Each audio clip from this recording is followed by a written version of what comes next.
Hi అండి, అందరికీ నమస్తే. Welcome to my channel. ఈరోజు వచ్చి శనివారము నిత్య పూజ ఎలా చేసుకున్నానో వీడియో తీస్తానండి. ఎలా ఉందో నచ్చితే లైక్ చేయండి. ఓం నమో వెంకటేశాయ, ఓం నమో వెంకటేశాయ, ఓం నమో వెంకటేశాయ. ముందుగా 2 పీటలను అయితే పెట్టుకున్నానండి. నిత్య పూజలనే పీఠం వేసేం కాదు, నేను నార్మల్గా చేసుకునేలాగానే చేసుకుంటున్నాను. చెట్లో ఉండే గన్నేరు పువ్వులతో మాల అయితే కట్టాను. స్వామివారి ఫోటోకి చందనం కుంకుమలతో అలంకరించుకున్నాను. తర్వాత నా దగ్గర ఉన్నటువంటి శంకుచక్ర దీపాలండి. శంకుచక్ర నామం ఉండేది ఒకటి, శంకు దీపం ఒకటి, చక్రం దీపం ఒకటి ఉంది. ఇత్తడి కుందులు, వాటినైతే పసుపు కుంకుమలతో అలంకరించుకున్నాను. తర్వాత బియ్యం పిండి దీపాలండి. ప్రతి శనివారము మా అమ్మకి అనారోగ్యంగా ఉన్నప్పుడు 2 సంవత్సరాలు అప్పుడు అమ్మ మొక్కుకునిందనమాట. జీవితాంతము పిండి దీపాలను అయితే నేను పెట్టుకుంటాను అనేసి అమ్మ కోరికని నేను తీరుస్తున్నానండి. మొక్కుబడిగా ప్రతి వారము 2 పిండి దీపాలను అయితే కంపల్సరీ పెట్టుకుంటున్నాను. అలాగే ఒకటి ఎక్స్ట్రా పెట్టుకుంటున్నాను. ఈ వారము 3 పెట్టుకున్నాను. తర్వాత ఆవు నేతినైతే దీపారాధన చేస్తున్నాను పిండి దీపాలకు. తర్వాత చెట్లో కాసిన మందార పూలు ఉంటే అలంకరించుకున్నాను. తర్వాత దీపారాధన అయితే చేసుకుంటున్నాను.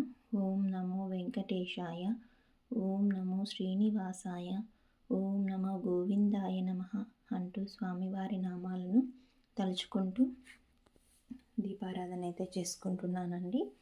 దీపారాధన అయ్యాక మనము స్వామివారికి నివేదనగా ప్రతి శనివారము మనకు వేరే నైవేద్యాలు చేయకపోయినా మనము వడపప్పు పానకం అయితే కంపల్సరీ పెట్టుకుంటాం కదండి. తరువాత దీపారాధన అయ్యాక అక్షింతలతో సమర్పించి చెట్లో వచ్చాయండి నందివర్ధనము. ఆ పువ్వులను అయితే కోసుకొని వచ్చుకున్నాను. దీపపు కుందులకైతే పెట్టాను. తర్వాత ముందుగా నేను స్వామివారికి పానకాన్ని అయితే సమర్పించానండి నైవేద్యంగా. పానకం ప్రతి శనివారం పెట్టాలని నేను అనుకున్నాను. తర్వాత మంచినీళ్ళు అయితే స్వామివారికి నైవేద్యంగా ప్రతిరోజు పెట్టేలాగానే ఈ శనివారం రోజు కూడా పెట్టుకుంటాను. తర్వాత అటుకులండి. ప్రతి పూజలో అటుకులు అయితే ఉంటాయి. తర్వాత చలిమిడి అండి, స్వామివారికి చలిమిడి కూడా పెట్టుకుంటాను. తర్వాత వడపప్పు అండి. వడపప్పు పైన బెల్లం ముగ్గు కానీ తులసి దళం కానీ పెట్టాలండి. నాకు తెలియదు, తెలుసుకున్నాను, అందుకనేసి మీకు చెప్తున్నాను. తరువాత మనము బియ్యం పిండి దీపాలను వెలిగించుకుంటున్నామండి.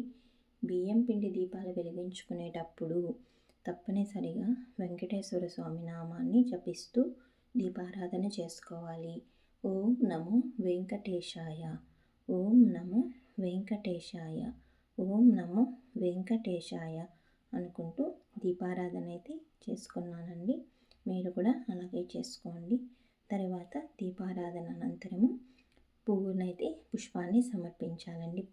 ఎప్పుడు కానీ దీపారాధనకి దీపారాధన ముందు మనము అలంకరణ కోసమే వాడతామండి.